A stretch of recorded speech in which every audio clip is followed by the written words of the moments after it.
check while the, Okay, does it say it's recording on yours or on Yes, mine?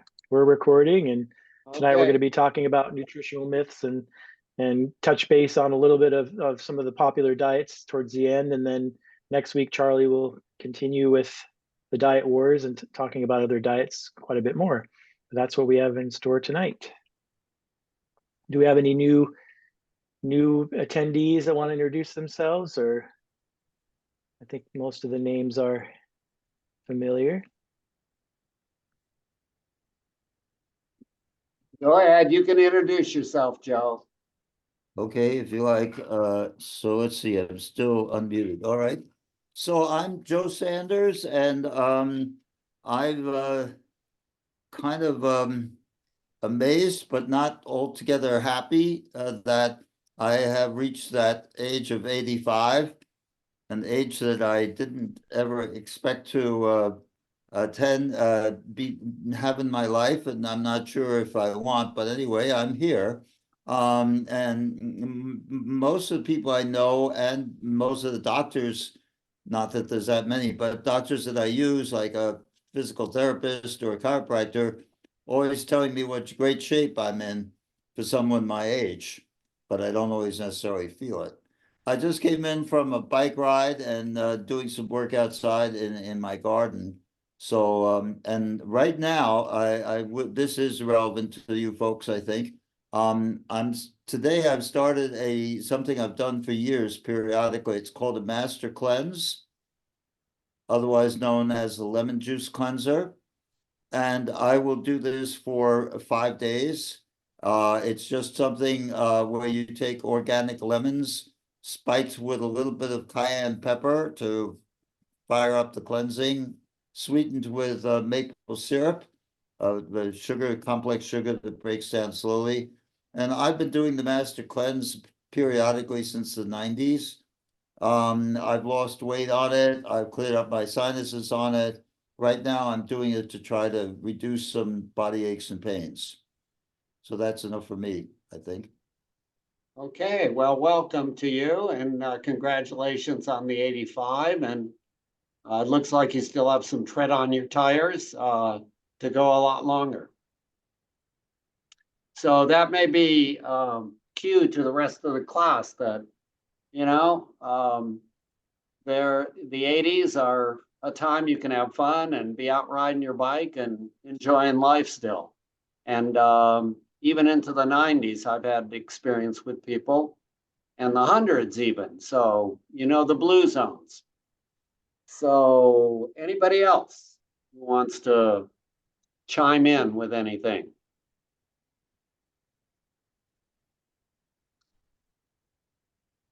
Welcome to Idaho again. So happy to see you.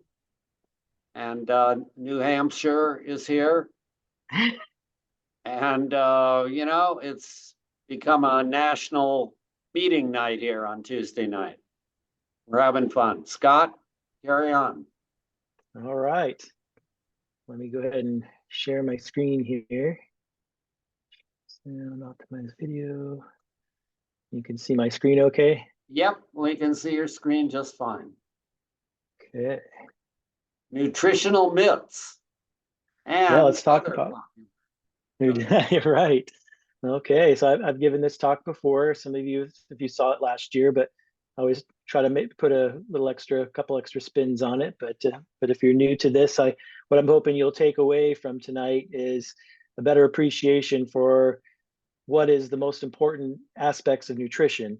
You know, we have throughout other classes we talk about different typical nutritional myths, like where you get your protein and good fats and bad fats, and what about calcium and all these different things, and we do cover those, and I'm going to cover a little bit of that tonight. But I think kind of what I want you to hopefully take away and focus on is what aspects of nutrition are the most important to our health, and which things are just kind of nice to learn about but maybe aren't as important as the other. So that's what I hope you take away from this, and pretty simple concept once you learn it. And I think it's really a skill set that you'll keep with you the rest of your life. So whenever you see a news report about something nutrition related, or read an article in a magazine or on some other show on TV, you'll be able to go, oh, Scott said this was more of a reductionist thing. This is a more holistic thing. This is interesting, but not really, doesn't really tell me about a lot about what I should focus on when it comes to nutrition. So so you can apply it to anything that comes in, new information that comes in. You can keep it in context, whether it's interesting and useful, or if it's just like, oh, it's just a distractor. It's nice, but it's maybe a little bit of a distractor to what's really important about nutrition. So that's what I hope you can take away. And I like to start with a quote: "An old error is always more popular than a new truth." So we're going to talk about reductionism versus holism. These are two real basic concepts that I hope will make sense as I give you lots of examples going forward. So reductionism is breaking things down into smaller parts. And when it comes to nutrition, it's understanding single nutrients and single mechanisms and how things work.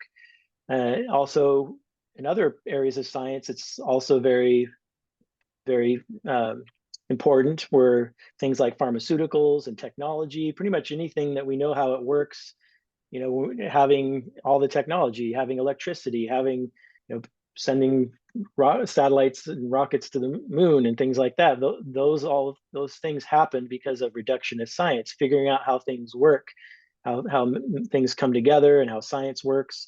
That's examples of things with reductionism, and we need reductionism to have technology and to have advances in science. So it is a very, very important concept. Whereas holism is kind of the big picture. And when it comes to nutrition, the holism is thousands of nutrients and thousands of mechanisms all working together to create something holistic, like a food, for example. We're gonna talk about that. So reductionism versus holism is not missing the forest for the trees. If you focus too much on reductionism, the individual parts and mechanisms, you might lose what the whole purpose of it is, the holistic part, the forest rather than the trees. And a couple of other examples are, you may have seen the cartoon about the blind man and the elephant, where you have a different person studying different parts of the elephant. One's just studying the hoof, another one's studying the leg, another studying the nose, the ear, the tail, different parts of the body, and they know nothing about that individual part, but they don't know the whole thing is an elephant. And so that's a good example of that. Another example I like to use is a concert. So if you go to a concert and you have all the different musical instruments, and they all have their own sound, all the different strings and the woodwinds and all the different instruments all have their own unique sound. And if every instrument was a flute, the whole concert would sound much different than if you have all the different parts all coming together to make a concerto, to make a symphony, for example. So the individual instruments are the reductionist, the parts, and the actual symphony itself is the holistic, the holism. So hopefully you can kind of understand those two basic concepts. So keep those in the back of your mind as we go forward.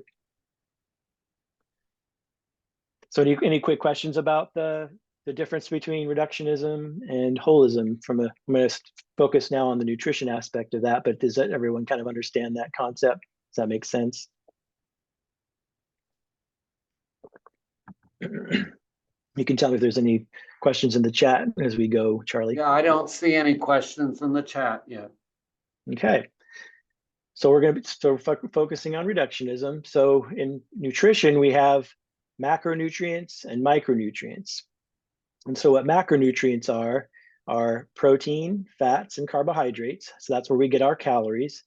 So that's the three main, and we also have water. Water's technically a macronutrient as well, but don't talk about it too much because there's no calories there, but it is technically a macronutrient. So we all know what protein, fat, and carbohydrates are. So that's where we get our calories from. And we'll talk about this in a little bit too, but don't be like this guy. So if he says, I don't even see food anymore. All I see is calories, protein, carbs, and fat.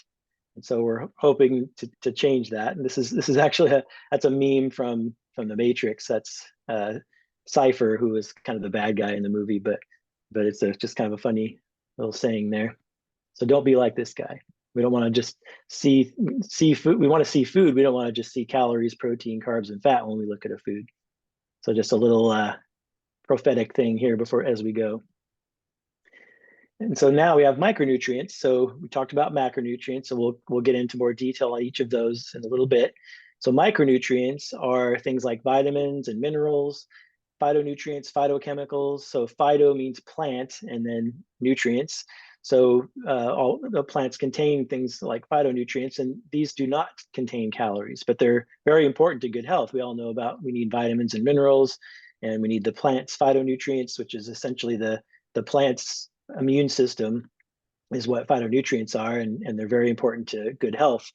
And so these do not contain calories. So we have the macronutrients and the micronutrients. So you've got the protein, the fat, the carbohydrate, the water, and then the micronutrients, you have the vitamins, the minerals, and the phytonutrients. So when it comes to reductionism, this is what we're talking about here when it comes to nutrition. So then what's the holism? Simply the food. So for example, broccoli contains all three macronutrients. So in broccoli, there's protein, there's fat, there's carbohydrates, and thousands of micronutrients just in that one piece of broccoli. So there's the holistic. So we know that there's the reductionist macronutrients, micronutrients in the broccoli, but the whole broccoli is the holistic. That's the food, because we're eating broccoli. We're not eating just fats, carbohydrates, and protein and micronutrients. We're eating broccoli. It's a food. So let's talk a little bit more. I'm going to actually give you guys your first little test question. So starch, and examples of starches are potatoes, beans, intact grains, nuts, and seeds. So the question I have for you guys is: a starch is that reductionist or is that holistic? So think about reductionism and holism. Are starches reductionist or holistic?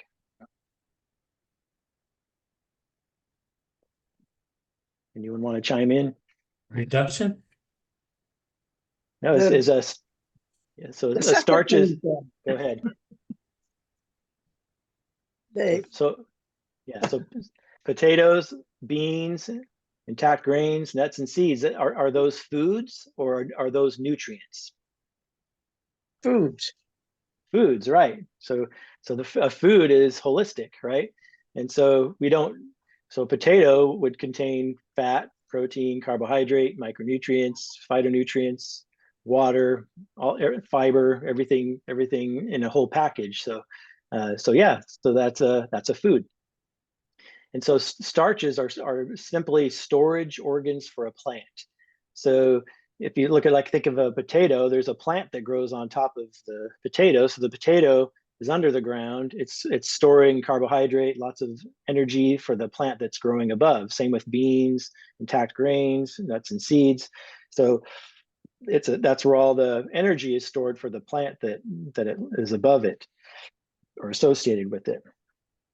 So that's simply all a starch is. And so a lot of times people think of starches, they think of, like starch on your clothing or something like that. But in science, actually starches are foods.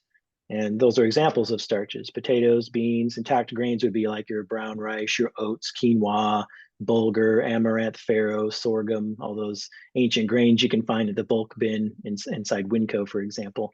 And those are all really healthy for you. Nuts and seeds as well.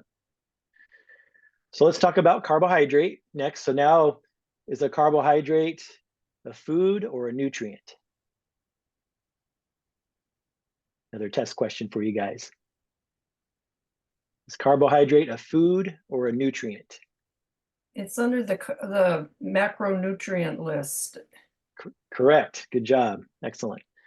So when you think of carbs for short, do you think of that as a positive or a negative word? What do you feel like, whether you've been to these classes or not, how do you kind of, maybe even coming into the classes, before you started the classes, would you have thought of a carb as a positive or a negative word? I'd just like to hear from you guys. Before I thought it was negative. Now I think it's good. Good. All right. Because yeah, a carb is, like you said, is not a whole food. It's a macronutrient. So a potato is not a carb, it's a whole food. And so yeah, potatoes contain carbohydrates, but as you've learned, potatoes also contain protein and fat and micronutrients, phytonutrients, water, fiber, everything you need to be a healthy food that you should eat. Whereas it's not a carb, even though there's a lot of calories in a potato that contain carbohydrates. This is where I'm trying to kind of bridge that gap and try to separate those things. So a food is not a nutrient. So a food is not a carb. A food is not a protein or a fat. A food is a food, and it's a whole package. And we're trying to evaluate: is it a healthy package, or is there a healthier package we could eat? What are the healthiest packages we could eat? Well, So I I'm think gonna society seems to condition us that carbs are bad. They're always pushing a low carb diet. Carbs, at least from mainstream nutritional point of view, carbs seem to be associated with weight and weight gain. That's my perception. right. And it's because of the type of carbohydrate it is. And so that's a great segue. That comment is a great segue into the first little video I want to show. So yeah, good or bad, it's a relative, it's relative. So that's kind of vague. The correct question to ask is: it a processed carbohydrate, which is called refined carbohydrate, or unprocessed, unrefined carbohydrate? And so to get a little more explanation on this, let's go to our one of my favorite dietitians, Jeff Novick.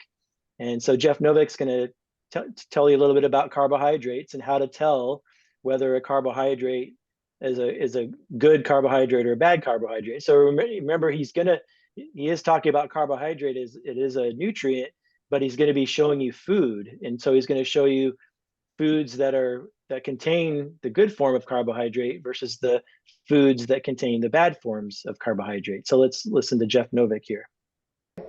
So I mentioned this yesterday. Let's just briefly touch on carbohydrates, because people are so confused. You could come here 2-3 times, listen to these talks, you walk out and you go, yeah, but should I really eat carbs?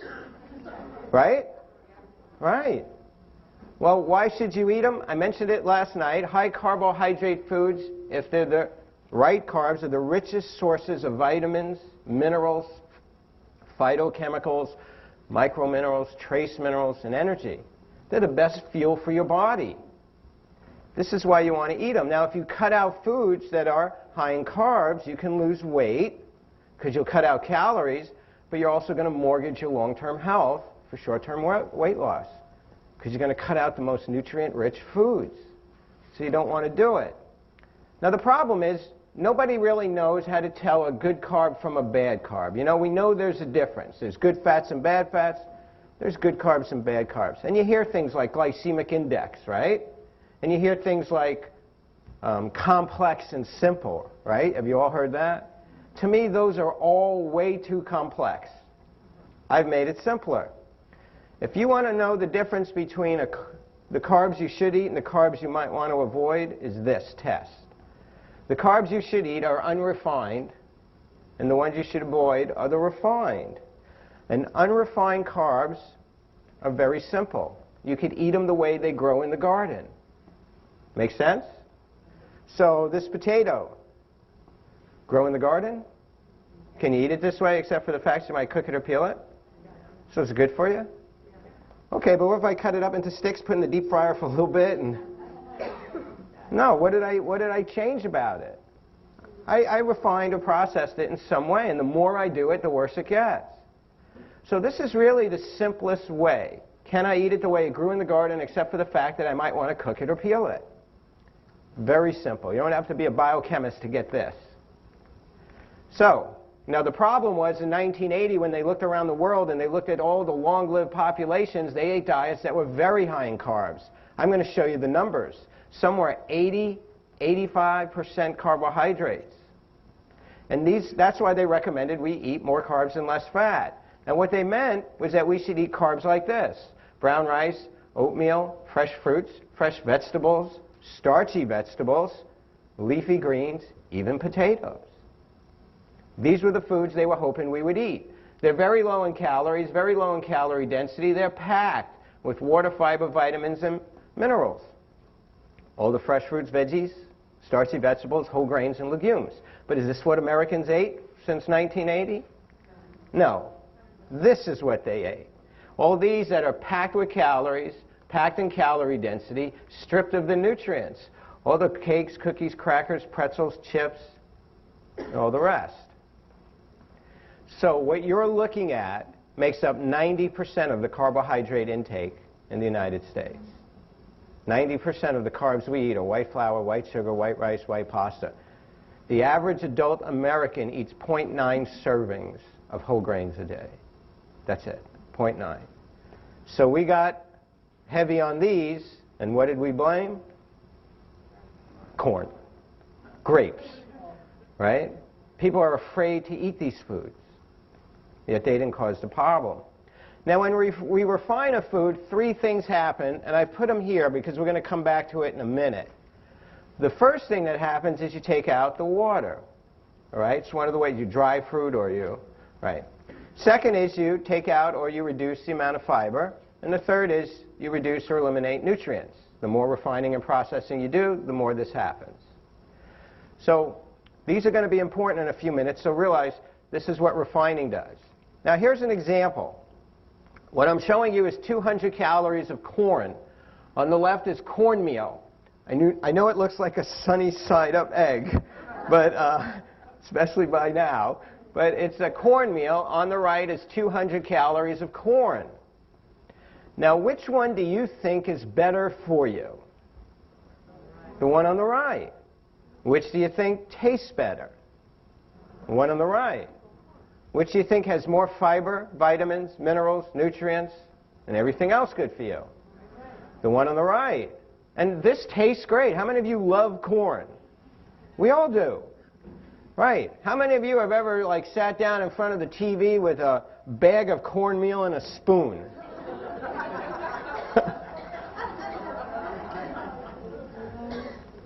Some of you were reluctant, but I thought you were going to raise your hand. Okay, so then if I make this into this in order to get you to eat it, what do I got to do to it?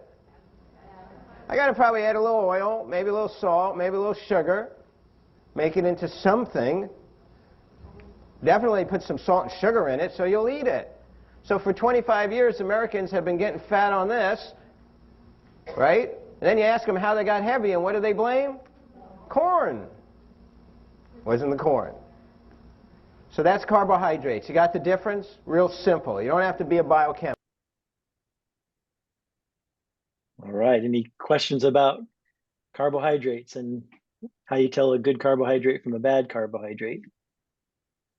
That makes sense. It's a Try to great keep it a video. little simple. Yeah. Any questions before I move on to fat?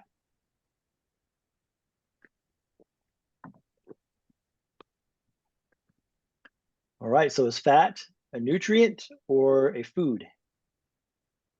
Someone chime in. Nutrient. Good. All right, good job, excellent. So we know, as like Jeff Novick said there, we know there's good fats and bad fats. So let's go over the worst fat. So the worst fat is called trans fat. We don't have to worry about it as much because it's been outlawed from the food supply. So it was basically they took, they wanted to have something solid at room temperature that used for butter, for example. And so if we knew saturated fat was bad, and so we thought, okay, we'll take something that's more, we thought was more unsaturated, basically more unsaturated liquid at room temperature, and then they hydrolyzed it, put just basically a chemical process to make it solid, and it became a trans fat. And it ends up that trans fat was even worse than saturated fat. It would causing even more heart disease and health problems. And so it got outlawed from the food supply. So pretty much the only way you can get trans fats now are from animal products. So animals make a certain amount of trans fats naturally. And so if you're eating cheese and meat and stuff like that, you'll get a little bit of trans fat. But margarine nowadays is all made with unsaturated fat, from nuts and things like that. If you look at that, or of course regular butter is saturated fat, but that's from an animal. But so that's the worst one. But you don't have to worry about that one too much anymore. Next worst would be saturated fat, which is mostly what found in animal fat. There is a little bit of saturated fat in nuts and seeds and coconut, for example. Those are the only plant foods that have a small amount of saturated fat in them. But the worst is so the number one source of saturated fat in the American diet is actually cheese. So cheese is number one. Pizza is number two, which is essentially more cheese, and all the meats, processed meats and stuff on the pizza. And then number three is actually baked goods, so all your donuts and cookies and cakes and things like that. And then chicken is actually one of the highest up there too. And the reason is because even though chicken has less saturated fat than, say, red meat or even some of the processed meats and bacon and things like that, Americans eat so much chicken that it falls at number 4 or 5 on that scale. I think ice cream's at 4, and I think chicken's at 5. And then it's pretty much bacon, sausage, pork, all that kind of stuff is where the rest of it is. But if you just think about the top ones are cheese and baked goods and things like ice cream and stuff like that. That's where most of it is. And we know it's not good. In there's a lot of debate about saturated fat. You'll see studies that show, oh, it's not as bad as we thought, and this and that, and because it's fairly inert. It's a fairly inert type of a fat. There's associations though. So the higher the saturated fat, the higher your cholesterol, the higher the rates of heart disease. But it could be. We know that it's an example of reductionist. Saturated fat is reductionism, right? So this is not a food. Saturated fat's not a food, and so you can kind of, when you start you'll learn that as we start focusing so much on single nutrients, things can get messy when you look at studies and whatnot. And so it's more looking at the food that contains saturated fat, because also the same foods that contain saturated fat also contain animal protein and don't have fiber and don't have as many nutrients or higher in calories. So as you learn from these classes over time, there's lots of different variables at play. And so it's hard when you study food. You can get sometimes more information and you look at patterns of foods that people eat and patterns of foods versus health. It's not as high of level of evidence because you don't know the cause and effect necessarily. You just know, oh, it's this association. And so this is a good example of how we can kind of get lost in losing the forest through the trees. And so, but we know that foods that contain saturated fat is what I'm hoping you take away from, is what we want to try to avoid, because this is the worst types of fat. And then we also have good fats that are better, and those are the ones that are in plant foods. And so we got monounsaturated, like in olives, and polyunsaturated, so nuts and seeds and olives, avocados. Those are containing the more unsaturated, polyunsaturated fats. And then this is a good example to talk about fish, because fish does contain some unsaturated, polyunsaturated omega-3 fatty acids, which are beneficial for health. But a fish is a food, right? A fish is not a nutrient. Fish is a food. And so fish also contains saturated fat and cholesterol and methylmercury, other environmental pollutants, dioxins, and it doesn't contain fiber. So again, you have to look at a food as a package, and is this a healthy package or not so healthy package? And you can't eat your fish without all the bad stuff just to get the good stuff. So it's just a good example of that. We talk about in these classes, it's better to get your fats from whole plant foods, so avocados and nuts and seeds and olives, rather than getting it from, say, oil and things that are more processed. So yeah, that's another good example of that, when we're applying what we've learned to good fats versus bad fats. And then I got to talk about oil specifically, because oil is highly processed, right? And so you took the nut, the seed, the olive, and you turned it into oil. So it's processed and refined. So whether it's coconut oil, palm oil, corn oil, olive oil, extra virgin olive oil, extra virgin olive oil, or avocado oil, or motor oil, it's all highly processed, and it's all 9 calories per gram, 120 calories per tablespoon, and 4,000 calories per pound. So it's the most calorie dense food on the planet. And so, we look at carbohydrates and protein, those are only 4 calories per gram. whereas fat is 9 calories per gram. And it's so processed, there's really no nutrients in it, there's no fiber. It's just, you just took all the fat out of it, stripped out all the fiber and other nutrients, and you're just left with the oil.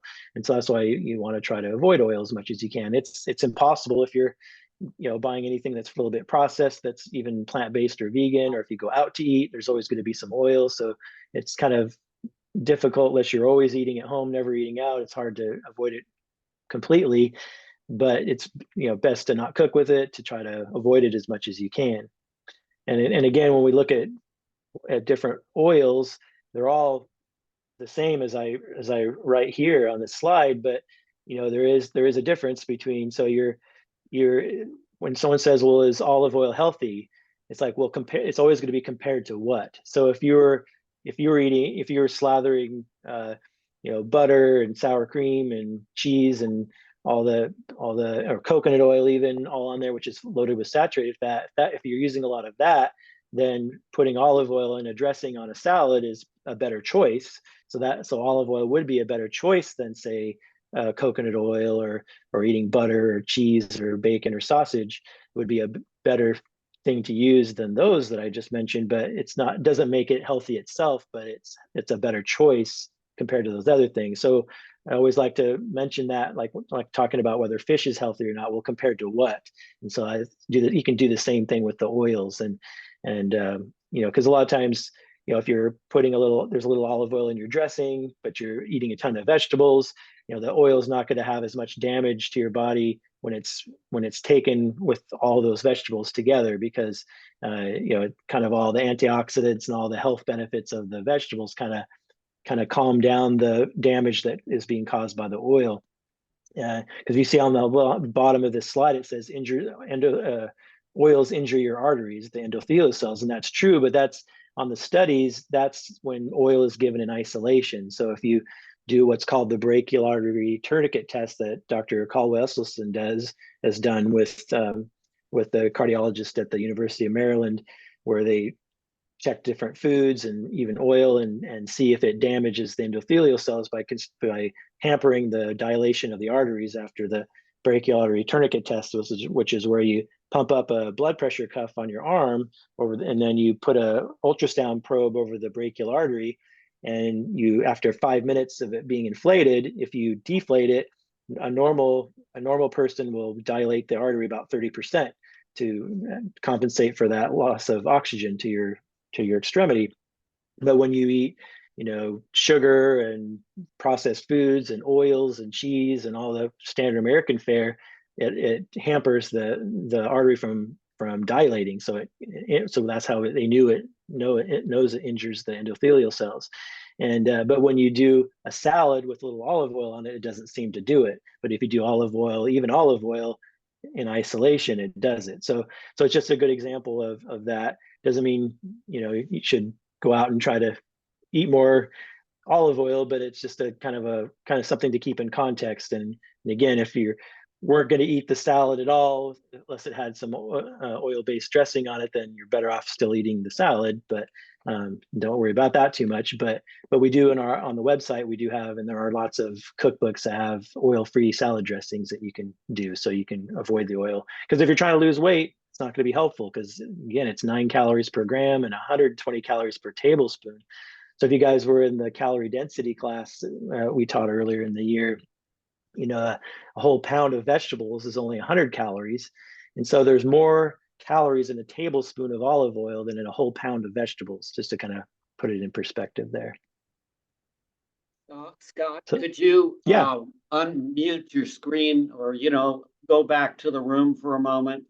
Because I'm sure there are a few people who are upset, possibly if they're not confused by what you just told them about oils and carbohydrates. They deserve a chance to express their frustration or questions right now for just a few minutes. Sure, that's right. The fat summary: get your fat from whole plant foods, not from processed or refined foods, just like with carbohydrates. But remember, the fat we eat is the fat we wear. So we want to try to avoid all the extra because of all the extra calories. Oh, let me unshare my screen here. Okay, any now is your questions before we move chance. on? There must be some of you who are saying, wait a second, that is not what I've learned and what I believe to be true when it comes to either carbohydrates or oils and fats. So speak up or forever hold it. Rob, go ahead. Unmute. So is Dr. Gundry a little nuts for saying take an olive oil shot in the morning? It sounds Yeah, like it's not. the Yeah, answer is yes. and I actually have a slide if we have time tonight or next week. One of my last slides of the presentation today, I have a little blurb on Dr. Gundry and his diet. So from Dr. Yeah. Greger. Oh, okay. Monica and then a run.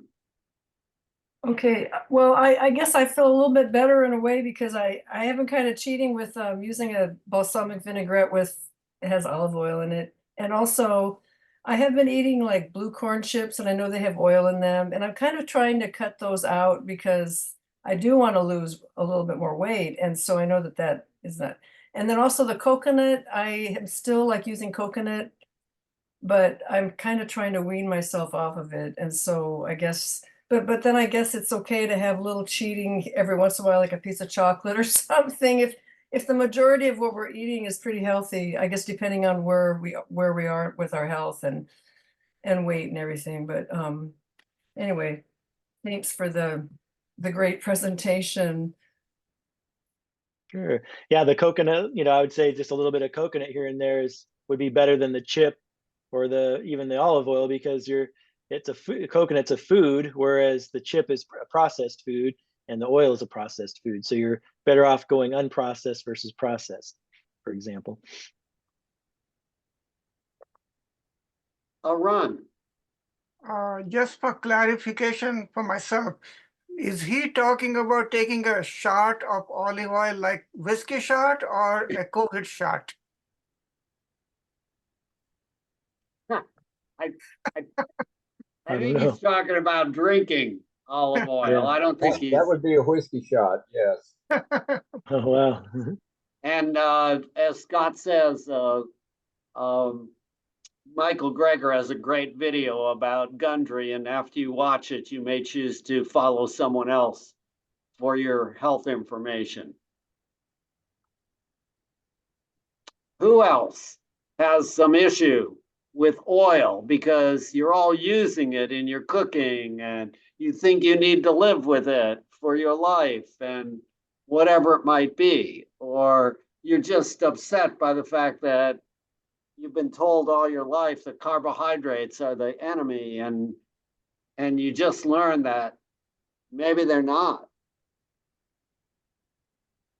A run. I wanted to comment.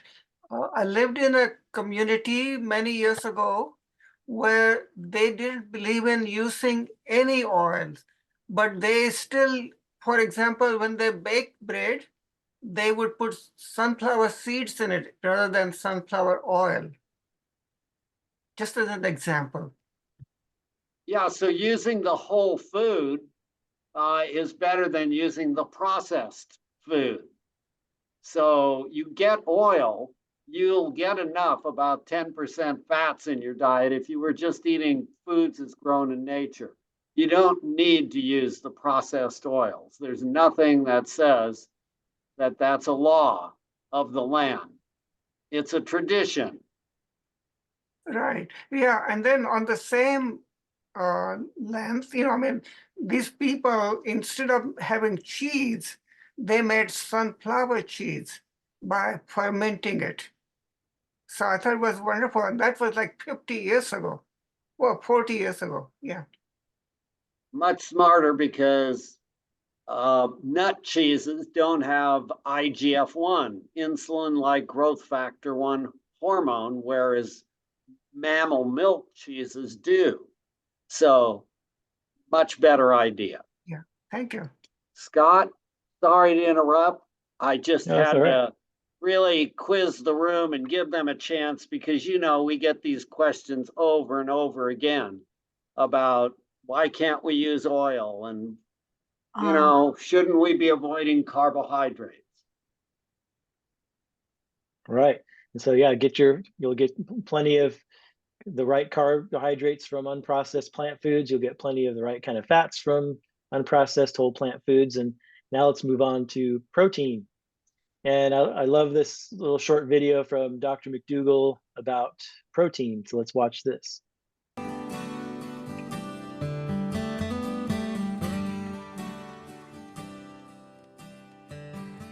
Hello, I'm Dr. John McDougall, and I want to talk to you a little bit about some basic nutrition. When I mention a plant food-based diet, or a vegetarian diet, or a vegan diet, and you know I don't use this terminology to describe our program is known as a starch-based diet. In other words, the center of the diet is rice, corn, potatoes, sweet potatoes, beans, with the addition of fruits and vegetables. That's the McDougall diet, is a starch-based diet. The first thing that your friends and relatives say or think is, oh no, this is a protein deficient diet. I'm not going to be able to get enough protein if I switch to that kind of diet. And you're just going to wither away if you switch to the McDougall diet, a protein deficient diet. The truth is starches are loaded with protein. As a matter of fact, of the calories that are present in common starches, 6% to 28% of the calories are from protein. And how much protein do you need? Well, think about the greatest time of growth in your life. That's when you were a baby. And what's the ideal food for a baby? Human breast milk. And how much protein does human breast milk have in it?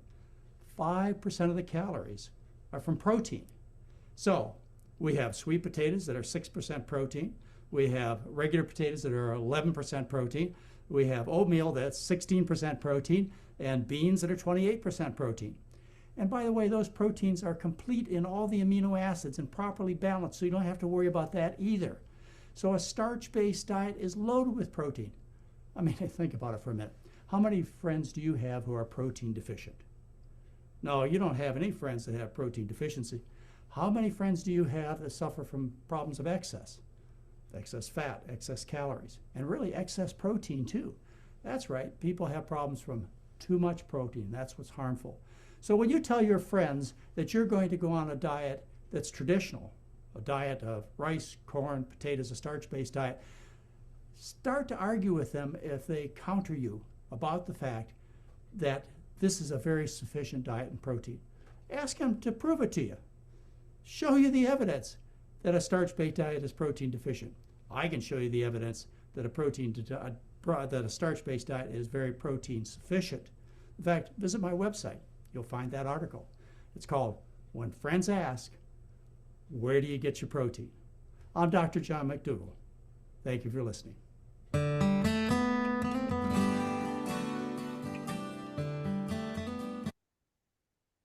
All right, so I'll stop sharing. We can talk about protein a little bit here too. So the question should not be, where do you get your protein? Because we're all getting more than enough. In fact, most people are getting twice as much as they need. The question should be, where do we get our fiber? So if you eat enough calories, you'll get enough protein, period. So there's, like, Charlie's been in medicine for 50 years. I've been in medicine for 30 years. I've never once seen a case of protein deficiency. So the only people that have to even worry about how much protein they're getting is if they're in a skilled nursing facility and are not eating enough. So they're not getting enough calories. So if you're not getting enough calories, then you're probably not getting enough protein. But if you're getting enough calories, you're going to be getting enough protein. So that's the bottom line on that. So let me stop sharing so we can, if anyone has questions about that, because I'm sure that's a big shock to everybody too. Protein is it's a marketing tool, basically. Protein sells. If you go to like Costco or any place and you see all the snacks and whey protein powder, and everyone's trying to push more protein, when really that's not the nutrient we should be concerned about. We should be concerned about, well, where are we getting our fiber? How are we getting enough fiber? Because protein is not a nutrient of concern. And again, protein is a nutrient, not a food. So all foods have protein in them, so that they're going to have carbs and fat and protein, all a balance of that. Of course, meat has very little to no carbohydrate. There's just trace amounts, but they're mostly fat and protein. So, like Charlie likes to talk about this part. I'll let you take it from here. As far as it's that paradox of people say avoid carbohydrates, and what's that? If you're avoiding carbohydrates, then what's that leave you with, right? Right, Charlie? Do you want to give your little spiel from there on that? So if you're, when you're eating foods, Scott has talked to you about the reductionism and the kind of, when you take a food like a potato and it has protein, it has carbohydrate, and it has fat. It has three things. So if you tell somebody, stop eating carbohydrate, what are they going to eat? They are going to eat what? It's going to be protein and fat. And where are they going to get that protein and fat from? Meat. Meat. Absolutely. Animal products, meat, dairy, and eggs. So we have got to stop telling people to stop eating carbohydrates. What we need to tell them is to eat foods that are healthy, the holistic approach, and the foods that are actually healthy, that have the combination of the best combination of protein, fat, and carbohydrate are going to be whole plant foods, foods as grown in nature, not the animal products that our culture has become so dependent upon. I'm done for now. Yeah. So does anyone have questions or comments about protein? And then I'm going to show a couple of Dr. Greger videos next that kind of sum up this whole reductionist versus holistic approach, so you can kind of close that loop in your head.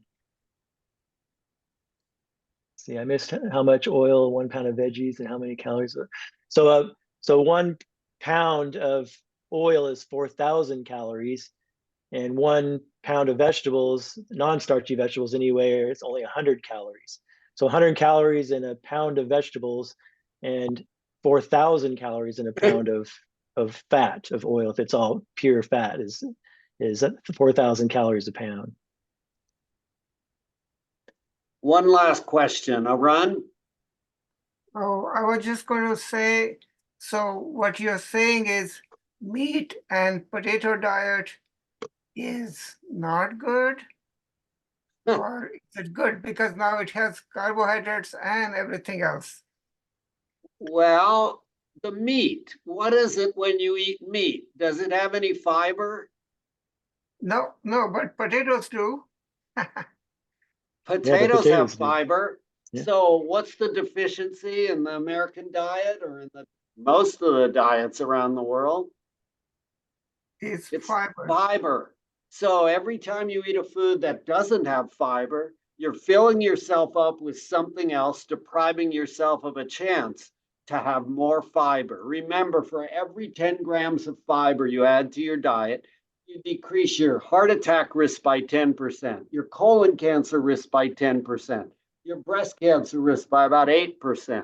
So focus on fiber and don't worry too much about what the culture thinks is a healthy way to eat. My thought.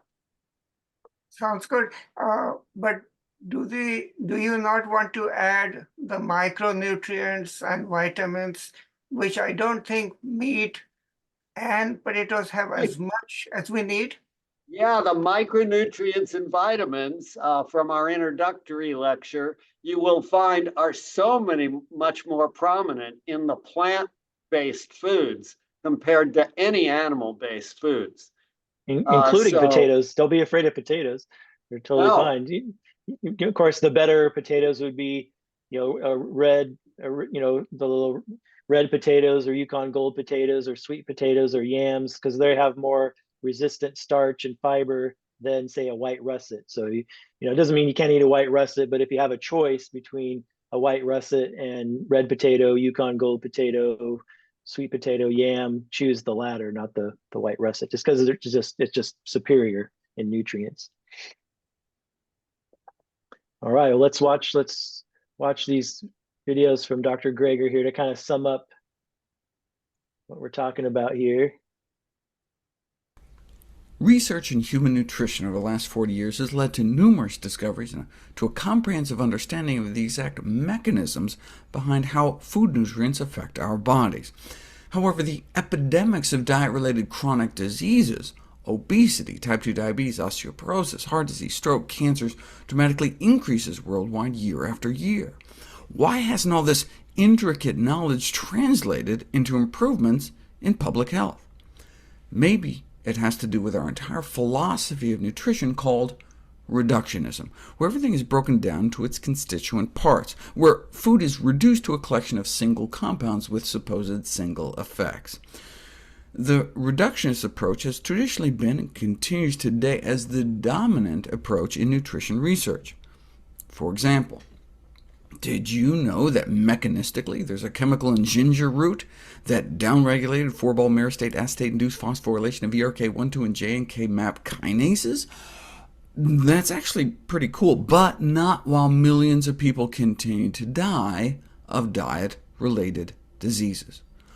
We already know that 3/4 of chronic disease risk, diabetes, heart attacks, stroke, cancer, can be eliminated if everyone who didn't followed 4 simple practices: not smoking, not being obese, half an hour of exercise a day, eating a healthier diet, defined as more fruits and veggies and whole grains and less meat.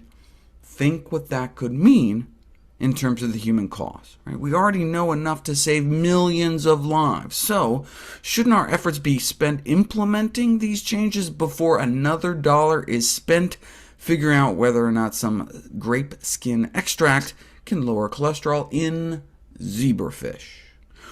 Or even Whole Foods, for that matter. Why spend taxpayer dollars clogging the arteries of striped minnows by feeding them a high-cholesterol diet to see if hawthorn leaves and flowers have the potential to help? Even if they did, and even if it worked in people too, wouldn't it be better to just not clog your arteries in the first place? This dramatic drop in risk, this increase in healthy life years through preventive nutrition, need not involve superfoods or herbal extracts or fancy nutritional supplements, just healthier eating. When Hippocrates said something like, "Let food be your medicine and medicine be your food," he didn't mean that foods are drugs, but rather that the best way to remain in good health may be to maintain a healthy diet. Whereas the historical attitude of the field of nutrition may be best summed up by the phrase, "Eat whatever you want after you eat what you should." In other words, eat whatever you want as long as you get your vitamins and minerals, a mindset epitomized by breakfast cereals, providing double-digit vitamins and minerals, but the road to health is not paved with Coke plus vitamins and minerals. This reductionistic attitude is good for the food industry, but not actually good for human health.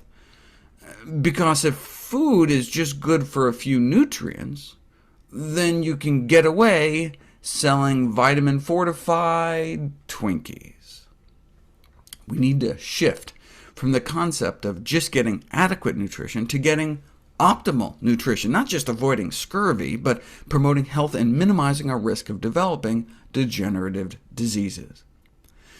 Bringing things down to their molecular components works for drug development, discovering all the vitamins, curing deficiency diseases, but in the field of nutrition, the reductionist approach is beginning to reach its limits. We discovered all the vitamins more than a half-century ago.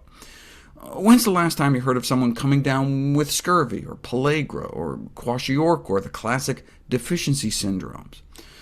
Whereas, what about the diseases of dietary excess? Heart disease, diabetes, obesity, hypertension. Ever heard of anyone with any of those? Yet we continue to have this deficiency mindset when it comes to nutrition. When someone tries to reduce their consumption of meat, the first question they may get asked is, "Where are you going to get your protein?" rather than, "Wait a second, if you start eating like that, where are you going to get your heart disease from?" The same deficiency mindset led to the emergence of a multi-billion-dollar supplement industry. What about a daily multivitamin just as insurance against nutrient deficiency? Better insurance would be to just eat healthy food. You just pushed, you just said, Okay. there you go. Okay, another video here. The prevalence of chronic diseases like diabetes has skyrocketed, as have the number of articles published about diabetes in medical journals. Why does our wealth of academic knowledge not translate more directly into making things better? Maybe it's our overattachment to the reductionistic mindset that proved so successful with acute deficiency diseases, but may actually represent an obstacle to successfully battle chronic disease, as I've touched on before.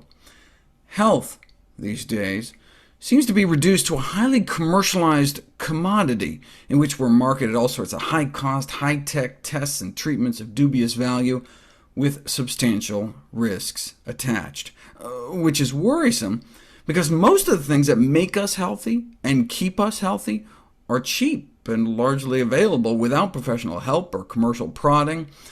This isn't to say modern medicine can't work miracles, but what about the big picture, the 80% of death and disability caused by preventable diet-related diseases? But of course, the field of nutrition is commercialized too. It's all about profits and products, and extracting nutrients from whole foods so they can be repackaged and marketed. Yes, food is best eaten whole. For example, just eat the broccoli, the blueberries, not some broccoli supplement. But the reason there aren't more studies on whole foods fairly obvious. You can't patent them. Why should a company spend a lot of money, time, and effort to convince you to buy broccoli when any other company can sell it to you? That's why the field of nutrition can be more about marketing profitable products than educating people about the fundamentals of health and wellness. For example, the benefits of whole grains over refined grains is commonly attributed to the fiber. This allows the food industry to whip out fiber-fortified Fruit Loops and make you feel all better. But check out this ingenious study. Burgett and colleagues thought the extraordinarily low rates of killer chronic diseases in sub-Saharan Africa was due to all the whole plant foods they were eating. This turned into the fiber hypothesis, the reductionistic thought that fiber must be the magic bullet active ingredient. Well, hey, let's put it to the test. Refined grains have some fiber left in them. So what if you compared two groups of older women, both getting around 6 grams of grain fiber a day, but one group mostly from whole grains, and the other mostly from refined grains? Who do you think lived longer? If it was just the fiber, there shouldn't be much difference because they ate about the same amount. But the whole grain group lived longer, significantly lower mortality rate, so this implies that it may be all the other wonderful things in whole plant foods linked to fiber that may confer important health benefits above and beyond the fiber itself. That's why fiber supplements wouldn't be expected to offer the same benefit. Food, not nutrients, is the fundamental unit in nutrition. As Dr. David Katz has pointed out, our culture doesn't want to hear that the active ingredient in broccoli is broccoli.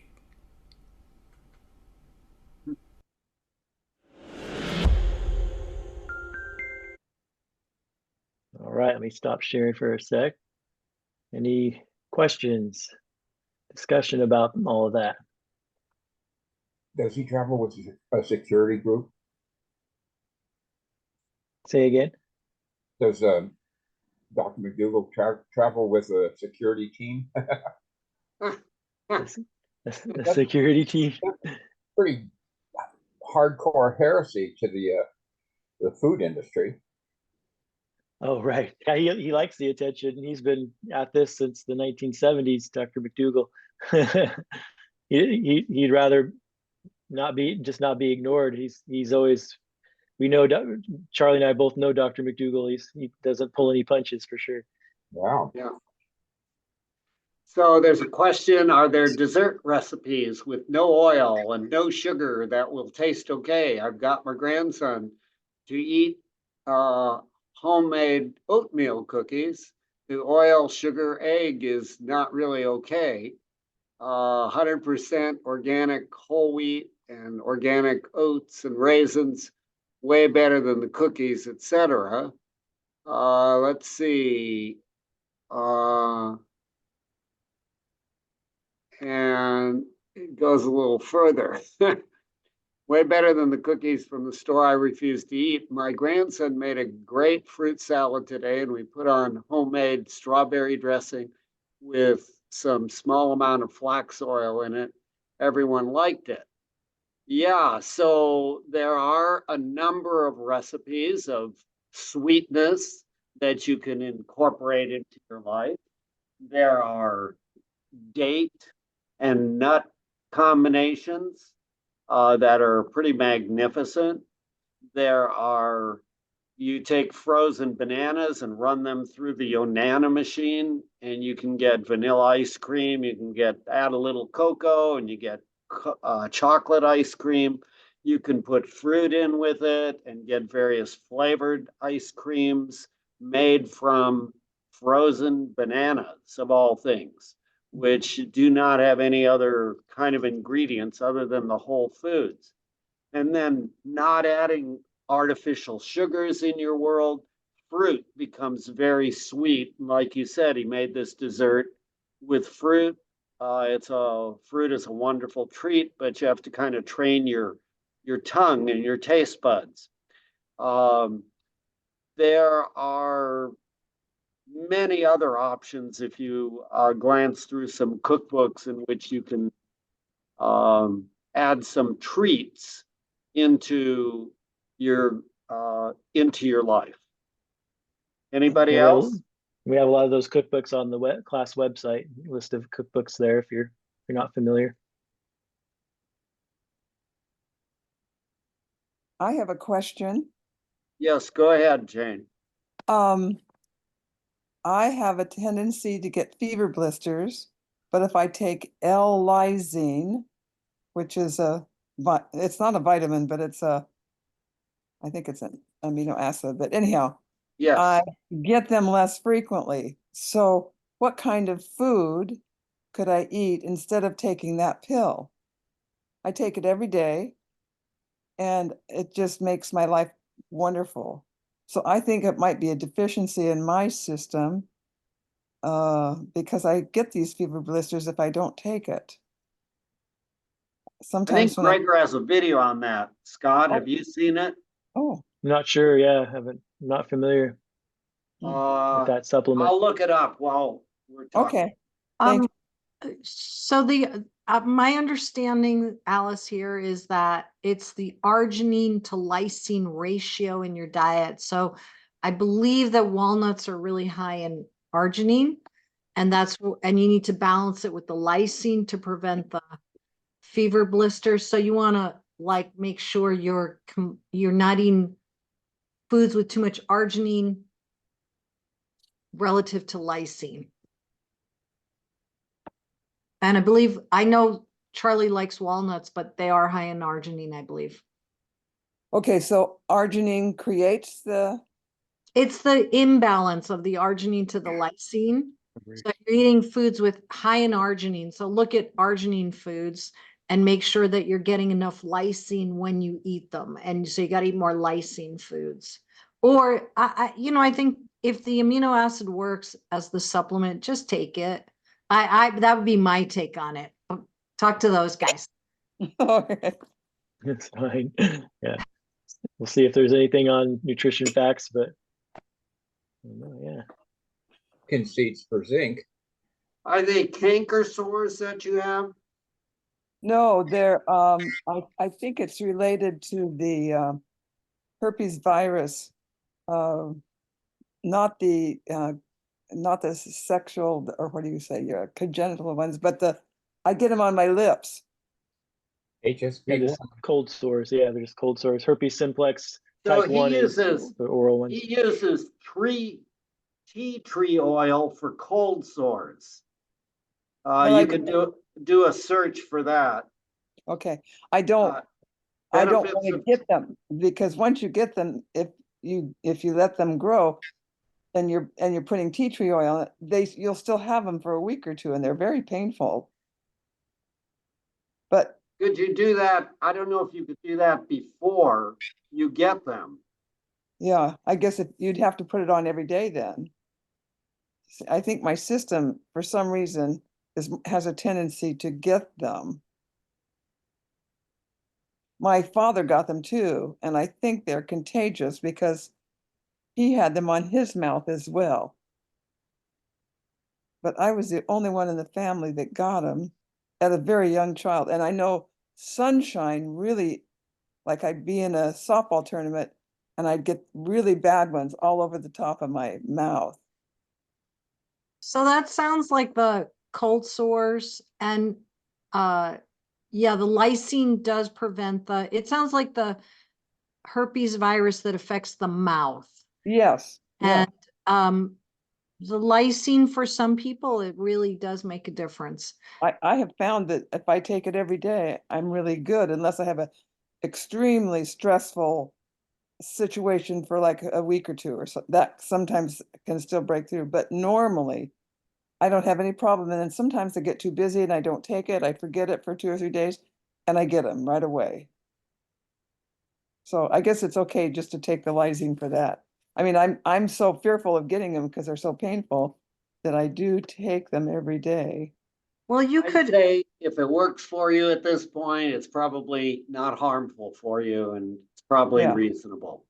Okay, thank you. Set an alarm in your phone to remind you every other day. Take your lysine. Well, no, what I'm worried about is what kind of foods could I take instead of the capsule? Well, the tea tree oil is the only other thing that Okay. that we're aware of, or I'm Okay. aware. Okay, great. All right, that helps. I'm going to check into that. Thanks for the question. It's an Okay. interesting, and we'll keep our ears and eyes open for other articles. Oh, good. Thank you. Susan.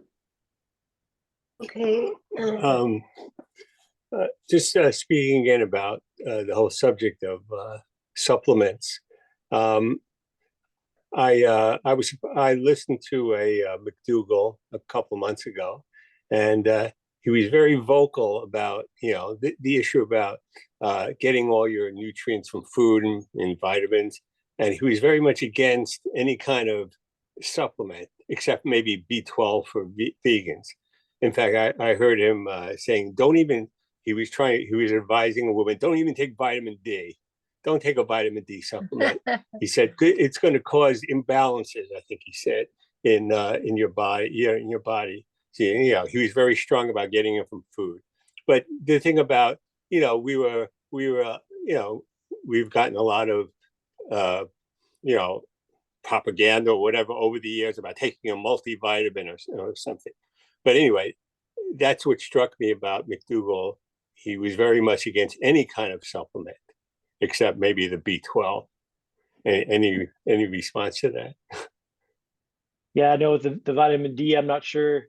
Yeah, because I'm very familiar with Dr. McDougall, but because he says get it because you can't really get enough from food, so you got to get it from either a supplement in the form of like they add it to like nut milks and things like that, but you got to get enough sunshine. But he moved from Santa Rosa, California to Portland, and he's not going to be getting enough sunshine now, so his vitamin D levels would likely be too low without a supplement. So, and we tend to overall follow Greger and the balance of the evidence. And I mean, I never had the discussion with him to ask him.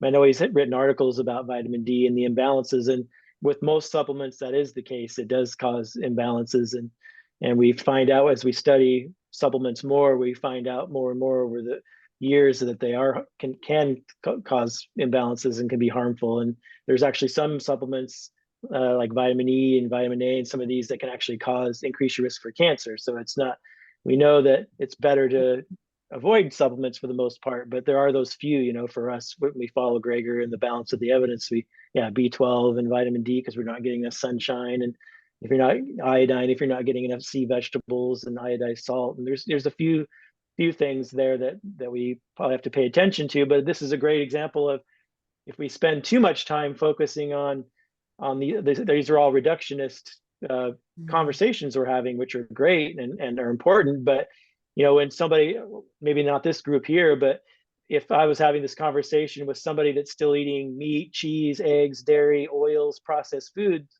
this is kind of a pointless conversation because we need to really be getting rid of those foods as much as we can, getting onto more whole plant foods to combat these chronic diseases.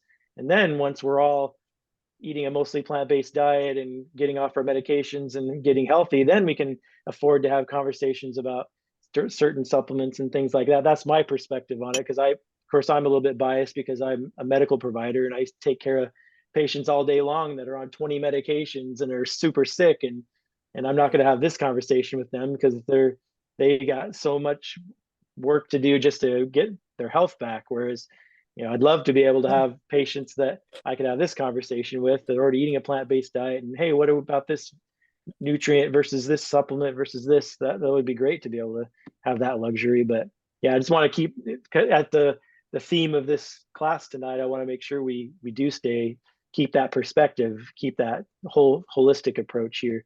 But it's great to have these conversations. I agree with Scott about following Gregor. I've listened to McDougall's argument, and it probably does work, like he says, when he was down in California. Yeah. There has been a recent article, not recent, but I think it was June or July in the New England Journal of Medicine. It was an editorial that one of the doctors at Volunteer in Medicine showed me that it was questioning the value of doing vitamin D levels or treating anyone with vitamin D. I argued with him a bit about it, and he showed me the article from the New England Journal of Medicine, which I had not seen, which kind of shook my foundation a little bit. Like, wow, maybe McDougall's right. We don't have to take any vitamin D. But my thought process still goes back to Gregor. He reviews every article on nutrition around the world. He's been doing it for 12 years, has 19 volunteers looking at the weight of the evidence, scientific thought. And if he comes out with a statement that says, newer studies show we shouldn't be doing vitamin D levels or even using vitamin D as a supplement, then I'll follow that. So keep your eyes and ears open. In the meantime, it's your choice as to what you choose to do on that issue. Can I Go ahead, Alice. So many of the studies on vitamin D were these like really short-term studies. They didn't get the pre-treatment levels, and then they said, oh, it doesn't make a difference. Like, yeah. They never even got levels. There's so many studies that people just want to publish stuff, and be anti-D. Insurance companies are not paying for vitamin D levels lately unless you can like give a code of osteoporosis. But every time I check a level, they're terrible. They're ricket levels. Like, yeah. I'm surprised more people don't have rickets. And yeah, vitamin D is the key. Vitamin D, especially in the Northwest. And I have a patient this week I had at a 9 level. I've never seen it quite that low. And I put him on vitamin D, and then we had this discussion, and he showed me this article about it doesn't matter. And I said, I don't know. I don't really believe that. I'm keeping the patient on it for now. Absolutely. I'm seeing young people with low levels, and they're working towards, you build your bones up until age 25, and they're 20, and they got horrible like levels of 20, which is so deficient. Like you'll never build your bone.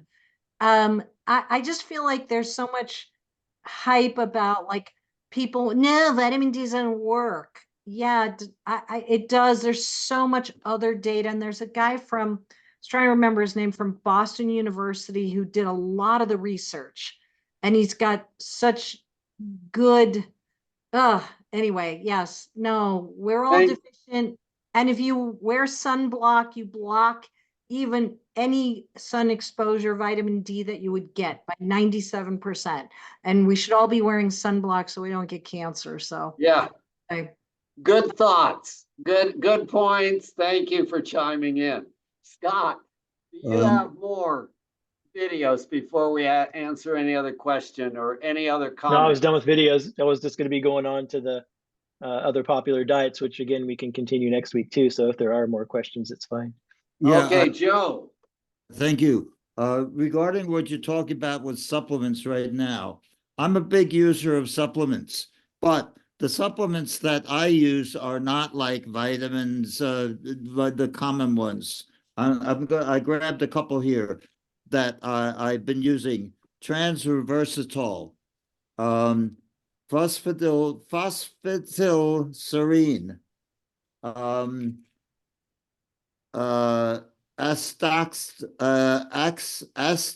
astaxanthin. Astaxanthin. Yes, astaxanthin, alpha lipoic acid, and of course turmeric. So that's a sample of a few supplements that I use. Take alpha lipoic acid, for example. Do you have any comments about that? The comment It's an that comes to my omega-3. mind is you're on an awful lot of supplements and they're not regulated. You don't really know what's in those supplements.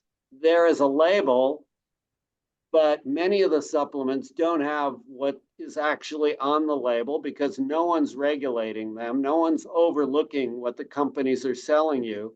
And if you listen to a few videos by Gregor on nutritionfacts.org, you might say, wow, do I really want to keep spending money on these foods that I'm not sure if I'm getting the right ingredients, or if there aren't contaminants in these, like Okay, well, lead and arsenic and other kinds of things that may be not promoting my health. That's my I thought. made a note of that, but I should note that the supplements that I get, I'm not getting stuff online by some unknown manufacturer. The alpha lipoic acid is made by KAL, a pretty well-established Yeah. Well, I know what company. Dr. Greger, when they did the studies on the supplements, they just went to health food stores, various around the area, and they bought just randomly different supplements, and it was over half of them didn't actually have ingredients in it that were on the label. So it is, you know, and again, like Charlie said, it's unregulated. So the whole purpose of this class, I guess, is don't rely on supplements. Let's get our nutrients from whole foods.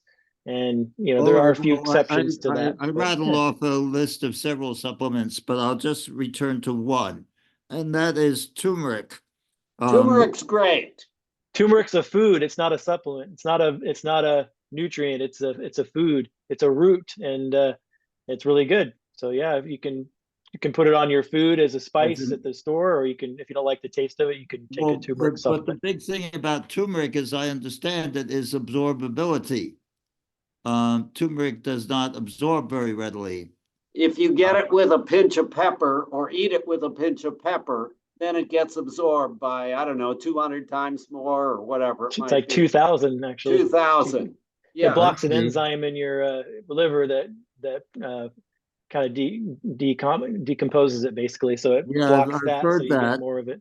I've heard that. This turmeric that I have right now is by Gaia Herbs, and the print on the label is so small, I can't tell whether it has pepper in it or not. If it doesn't say it has pepper, it probably doesn't, but you could add a pinch onto your food or into the drink when you swallow it, and you'll get better absorption. If it does have it, it'll probably call it bioperine. Call it what? Bioperine. Okay. Bioperine. Okay. Well, how about another one, phosphatidylserine? This is designed for mood enhancement, cognitive function, brain support. Does anybody have any opinions about that one? Unless it's certified, it's expensive to take the shot to take a risk about. No, I'm talking about supplements that I buy at natural grocers and you swallow. I'm not talking about injections or anything Oh, like no, that. no, I'm sorry. I didn't mean injections. I meant taking a shot at something if it doesn't have a label like USP, as Alice said, or some other way of not just good manufacturing processes, but second or third party lab testing or something like that. Then you're Okay. So nobody here has any opinion about Wait, Joe, Yeah. what was the name of that? It's spelled PHOSPHATIDYL, serene. And this product happens to be made by Carlson, who does a lot of things with DHEA and fish oils and stuff like that. Yeah, that's a lot. I just came across this Nervia, and I'd like to get rid of it. And I was going to just throw it away. It's never been opened. But I thought it does the same things yours claims, it says, but there's its active ingredients are phosphatidylserine, and I know we usually try to we try to avoid phosphorus, and then the I other don't think it has anything to do with that. yeah, my brain enhancement stuff that someone close to me used to use is half that phosphorus thing and half caffeine. So that's the good part. But I'm just going to put these in the compost heap unless somebody knows more than I do. You'll get very smart rutabagas. Regarding phosphatidylserine specifically, the label says it helps with neurotransmitters involved in learning, memory, and mood. It sounds wonderful, but I'd like to see the science that it actually works. Well, this one that's caffeine and what he just said has 3 grams of sugar. So I'd rather get my sugar out of raisins. Yeah. 3 grams is considerable. All right. So we gotta gotta control the conversation a moment. Edward, you have a question? And there is a comment. Whole vegan foods do all that. Help your brain. They help your blood flow. They improve your life. Whole plant foods. Excellent comment, Beth. So if you do that and you still don't have health, then maybe you might want to consider spending your money on supplements if you're willing to take the risk that there's a problem. Doug, go ahead. I said a question on flaxseed. Yeah. You're supposed to have a tablespoon for omega-3. Is that after it's been milled or before it's been milled, because it expands when you mill it? Yeah, a tablespoon of flax meal. So whether you buy the Bob's Red Mill flax meal that's in the refrigerator section in the nutrition center, or if you just grind it, the flax seeds yourself in a coffee grinder, you want to definitely have it ground flax, because in a tablespoon a day is and that's giving you good omega-3 and lowers blood pressure. It's anti-inflammatory. So yeah, that's why it's on it. One of the daily dozen on for Dr. Greger. Okay, Edward. I think you had mentioned B3, vitamin B3 at some point, niacin. I only mentioned it when I took it, and it burned my head so bad for lowering cholesterol many, many years ago. Okay. So I stopped after one pill. Okay. You use niacinamide, not niacin. Yeah. Okay. You get enough B3 if you're eating a whole food, plant-based. The greens and veggies that you're eating are going to have enough B3. Okay. Well, there's one, is either B6 or B12 that you recommend. B12. B12. Okay. For your age group, it's 2,000 micrograms once a week. 2,000 micrograms per week. Once a week, under age 65. Over age 65, it's 1,000 micrograms every day. Okay, and that's micrograms, not international units. It's micrograms. Okay, I had that totally backwards. I had B3 on my shopping list, and I'm like, why? Okay. So 2,000 micrograms once a week for you. Okay. Easy. And just do it. That's what Gregor would say. Just do it. All right. Thank you very much. You're welcome. Anybody else? Well, I'd like to return to something that you were talking about much earlier, where you're talking about. They didn't hear. Okay. Can you hear me all right? Yeah, I can hear you. Okay. You were talking about saturated fats. No, wait a minute. You were talking about. I was surprised when you put cheese into the category that you were talking about. I didn't make a note of the category itself, but I picked up on the fact that you were including cheese in this category that I wouldn't have thought it would be in. Now, I'm aware of the fact that all cheeses are not created equal. And I thought that the problem with cheese would be the dairy and the cholesterol. The problem with cheese is the dairy, it's the fat, the saturated fat.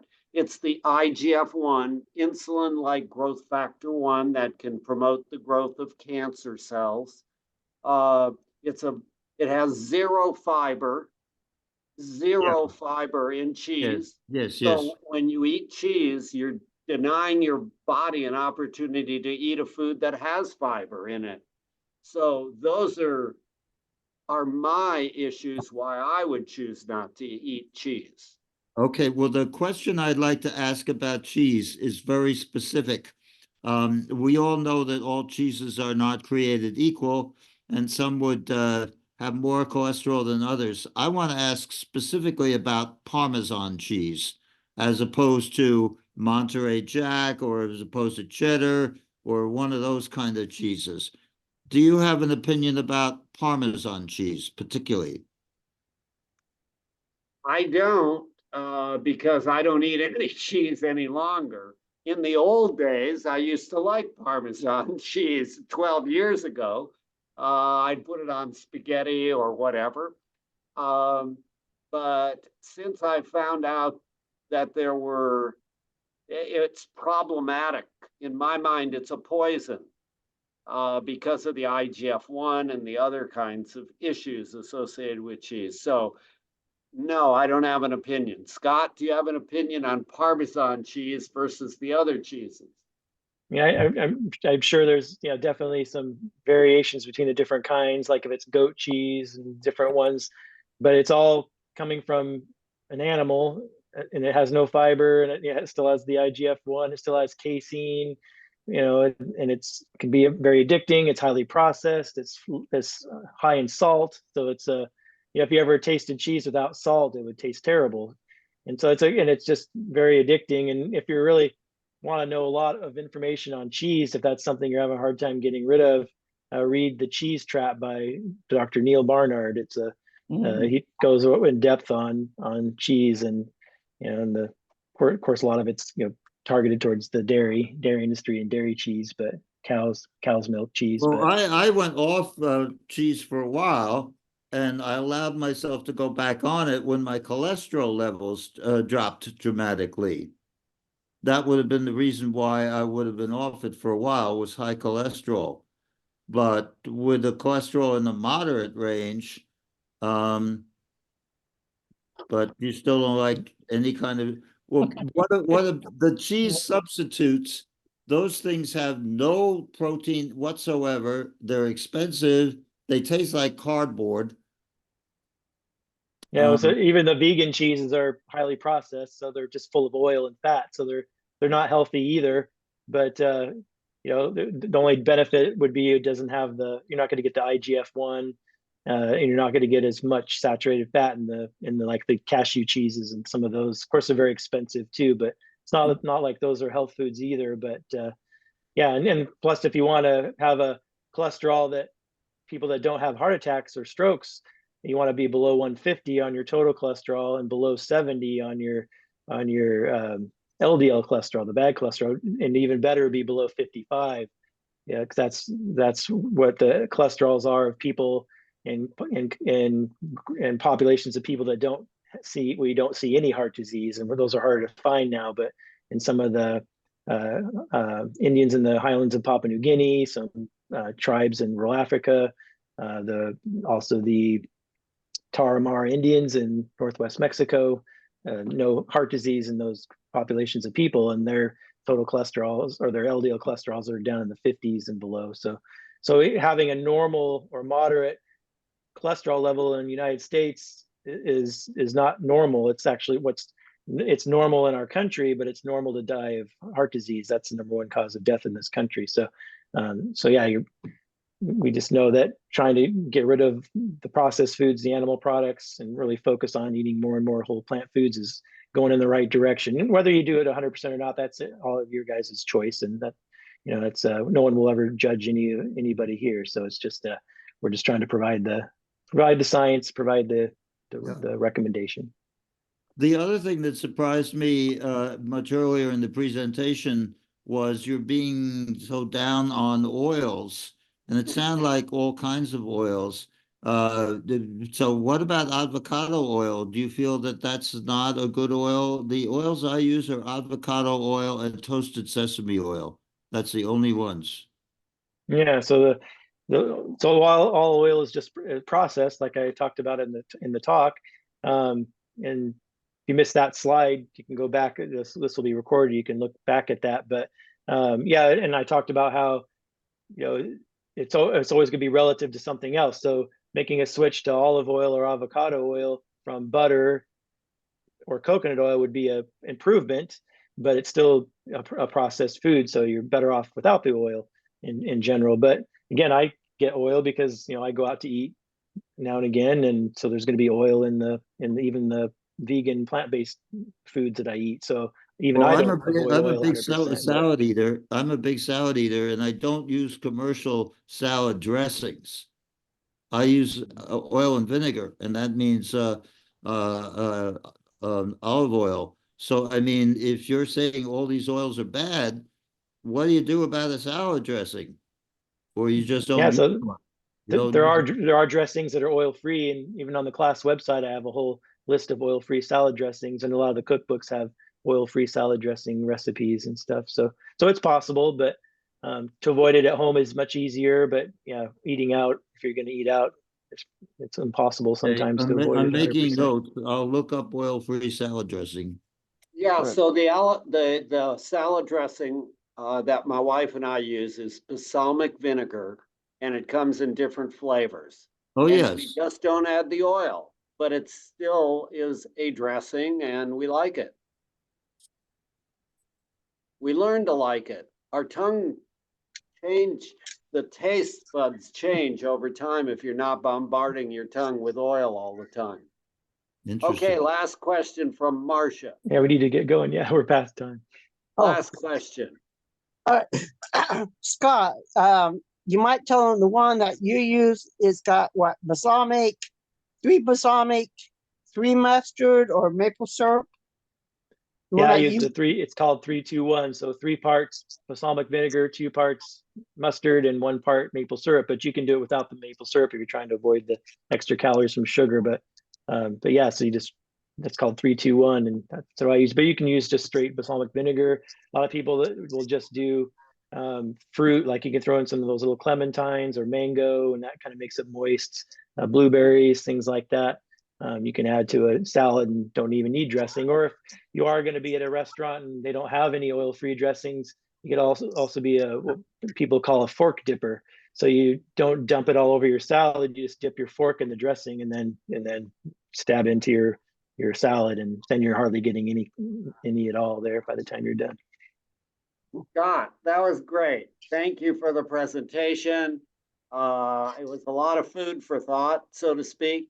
Love the questions from everyone, and we'll go at it again next week.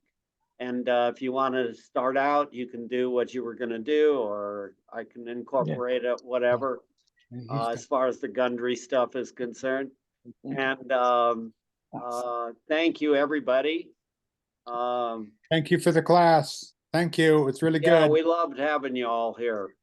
Yeah, thank you for offering this. It's a great service you're doing. Charlie, Okay.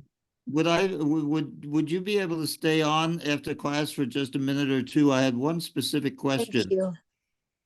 Yeah, I can stay on. I'm gonna, let's see if I end this.